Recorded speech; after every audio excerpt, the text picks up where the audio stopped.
You know, I'm always gonna have a love-hate relationship with the numbering convention of the Kingdom Hearts series. Kingdom Hearts Chain of Memories was the second Kingdom Hearts game and acts as a follow-up to the ending of the original Kingdom Hearts, taking place mere hours after the original. Funnily enough, Chain of Memories also marked the series' debut on a Nintendo system as it was released on the Game Boy Advance as a card-based RPG, moving away from the action gameplay of the original. Years later, Square Enix retrofitted the game for home consoles and Kingdom Hearts Chain of Memories was born on the PS2. As usual, I played the 1.5 2.5 version of this game on the PS4. So, how is Chain of Memories? Is it an interesting follow-up to the original Kingdom Hearts, or did I find myself chained down by everything too much to really enjoy it? As mentioned, Rechain's story takes place within hours after the first Kingdom Hearts game is over. Having seen Riku and King Mickey sacrifice themselves to keep the darkness at bay, Sora, Goofy, and Donald go out and search for a way of finding their missing friends. On their search, they find themselves into the Castle of Oblivion, a place that holds an answer to their missing friend. The trio must scale to the top of the castle to find out why things are happening the way they are. As they begin to scale the tower, they soon realize that many of their memories are going missing, and Sora is beginning to remember hidden memories about a mysterious friend that goes by the name of Naminé. The story itself really does not add too much to the already established lore on the surface. You are introduced to a strange new organization who are keeping tabs on Sora and the gang, but that's really about it. On that note, I really did like the new characters that were introduced. Their personalities and how they would play off each other honestly made me want to see more of them. I grew to enjoy Axel's banter that he had with his partners, or Larxine's sadistic and playful attitude, and the mad scientist aspect of Vexen was honestly fun to watch too. The story was interesting. At the start, I thought it was pretty good. It set up this interesting idea that we were remembering a character that was not there in the first game, but should have been there, and I thought, oh wow, this will make the plot of the first game seem bigger and continue to grow things. The further we got through the tower, the more things started to seem odd. When we got near the top of the tower, my original idea was completely thrown out the window. The sad thing is that it wasn't even subtle about the plot twist. Kairi's good luck charm was all you needed to know to give away the entire ending. What also got me upset was towards the end, we got the cliche scene where Sora abandons the squad because he got caught up with a mysterious person who may or may not exist in his memories. I thought the whole build-up was kind of rushed. Goofy and Donald are just now beginning to question Sora's motives and everything else right as we get to the top of the tower, and not when more obvious signs made themselves known. On the bright side, it didn't ruin the entire story. I feel like the whole purpose of this game was to introduce this strange organization and a few new characters, and honestly, the story did a good job. It's just a shame that none of the worlds got the same treatment. Most of the important story bits were done between floors. The actual worlds themselves were even more watered down versions of their original Kingdom Hearts counterparts. It was almost comedical as to how watered down it was. Although, I guess this is the nature of the game originally being on the Game Boy Advance. Another nature of the Game Boy Advance for this game would probably have to be the gameplay. Kingdom Hearts Chain of Memories has a, well, interesting combat system to say the least. We move away from our action RPG mechanics of the first game to a card-based RPG system. Basically, you create a deck of cards that you wish to use in combat, and these cards are broken up into keyblades, items, and special summons, each one having a different effect and a number assigned to it from 0 to 9. The whole point of the combat system is to use different cards to break your enemy's cards. Whoever plays a card of a 0 or a larger number will always break the opponent's card and perform a better attack. Imagine the combat being similar to rock, paper, scissors in a weird kind of way. It just takes a lot of adjusting to get the hang of it, and when you get the hang of it, it still feels like a really stiff way to play the game. The biggest issue I had right off the bat with the combat system was constantly trying to keep track of what card was currently in play. You have to constantly scroll through your deck with the shoulder buttons to pick the right cards to break an enemy's card. Sometimes, things would get rather hectic for me on screen, and while I was fighting one enemy in front of me trying to find the right card for him, another enemy on the other side of the field has already placed their card to break mine. It was this kind of stuff that made the combat feel really grindy and made things less enjoyable to play. Thankfully, you can customize your deck to best suit your playstyle. I eventually got the hang of knowing what cards were where and played them accordingly. Another cool combat feature is the ability to chain several cards together. These moves are called slates. They allow you to perform some pretty powerful moves. You pick the cards you wish to use in your slate, and their total number will be the one the enemies have to break. This can be really useful against bosses that like to throw out high value cards. Sadly, the first card you use in the slate is removed from battle until the next one, so you have to weigh out which cards you want to use in your slates. This is where premium cards come in handy though. These are cards that are one-time use for the battle you're in, and they're cheap to add to your deck. Since they are gone after one use, it's always a good idea to start a slate off of these cards, or use a partner card of Goofy or Donald.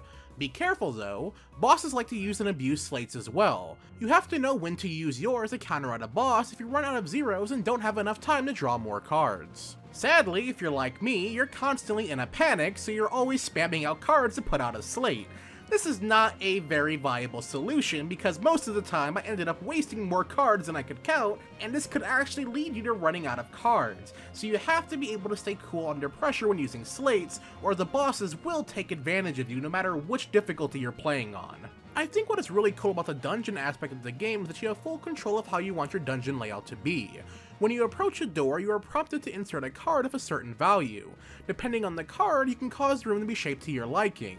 For example, if you want to just have a dungeon filled with nothing but treasure chests, you can do it, provided you have the bounty cards available to you. You can also use them to ramp up the difficulty as well, as some cards will cause more enemies to spawn, move faster, or have stronger cards. I really do like this touch of being able to play the game at my own pace. It made all the challenging areas a bit more easier.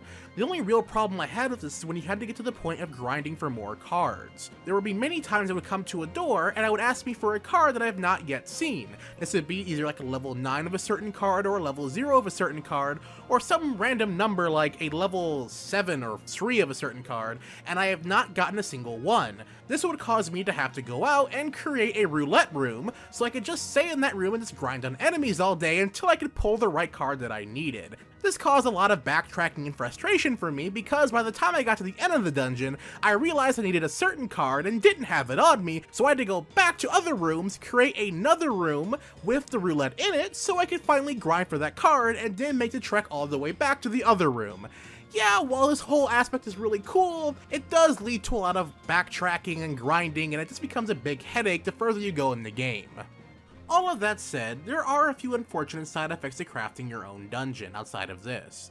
Outside of the aesthetic, they all pull from the same pool of resources when it comes to design and layout. If you use a tranquil bounty card in one world, chances are the area will look the same as in another world that used the same card. This started to make none of the areas I explored feel original, and really made it a bit maddening towards the end of my adventure. In terms of gameplay, Rechain does get quite a few things right, however, it has so many glaring issues with the combat and the controls that it caused me to never really get the full hang of it by the end of the game. I guess I wouldn't be doing this retrospective much justice if I didn't talk about everyone's favorite character, Miku. No, not that one. Yes, that one.